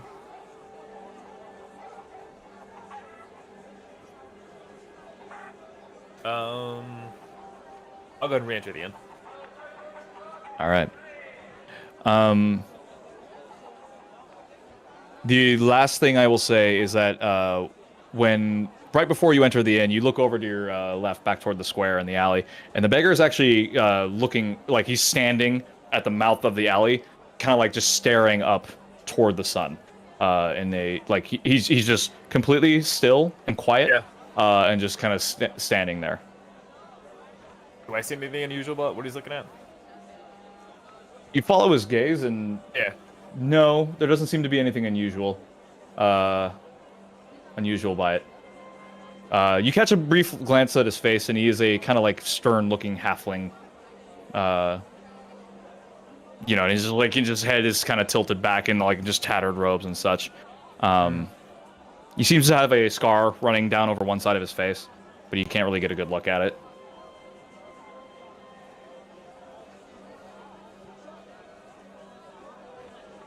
Oh, do I know if the kitchen is open for the inn? Oh, you don't actually. I'll go and find out. I'm going with the purpose of maybe bringing it back another bowl of something. Sure. The gnomish woman is there again. Oh, bright and early. And she listens to your request for a bowl, and she's like, "Funny, I didn't see you drinking much last night, or eating for that matter. Just for you." It's not for me. Uh. Or a friend. Fair enough. Well, I've got a bit of leftover soup from the night before, or I can get you some bacon and hash and some toast. I hold up my 1 silver. Whatever I can get for this. Take your pick. Then I'll take the fresh bacon. Whatever she's offering.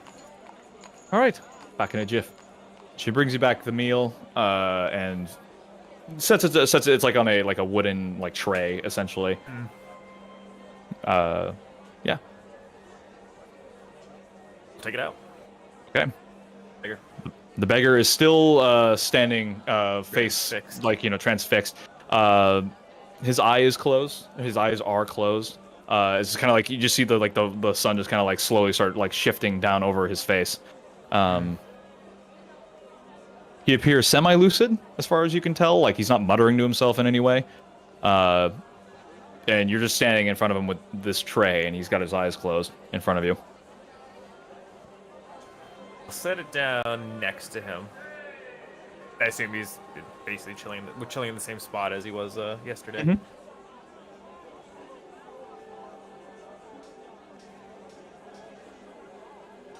I'll put a hand on his shoulder, lightly.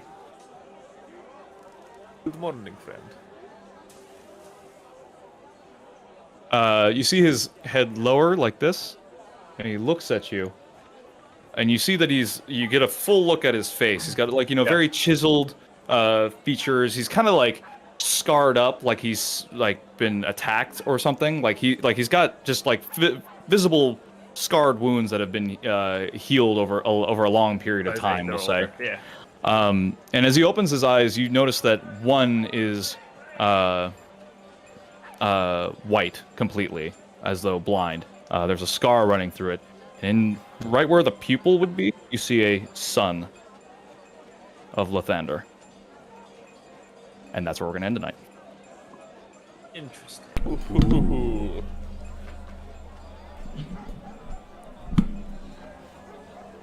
Well, all right. Interesting. Well, a bit slow. Sorry about that, but It's all good. Hey, I no, think you man, guys that's got some there good in the stuff. end, so I'm glad to have gotten through some of that. I was trying to I was really trying not to like do all that. I was like, we need info. I was like, I don't know how Yeah. we're gonna get this info. Yeah. No, I mean it's yeah. I'll give nothing away. But there was some good luck tonight.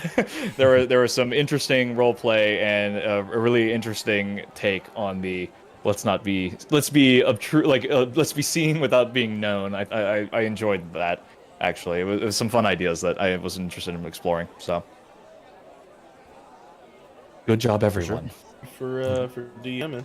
Absolutely. Yep. Thank you. Absolutely. Thank you. Thanks for everyone was fun. watching. And thanks Thank for you. everyone Thanks for watching. We will see you next time. Bye. Away we Take go. care. Goodbye. Night, folks. Good night.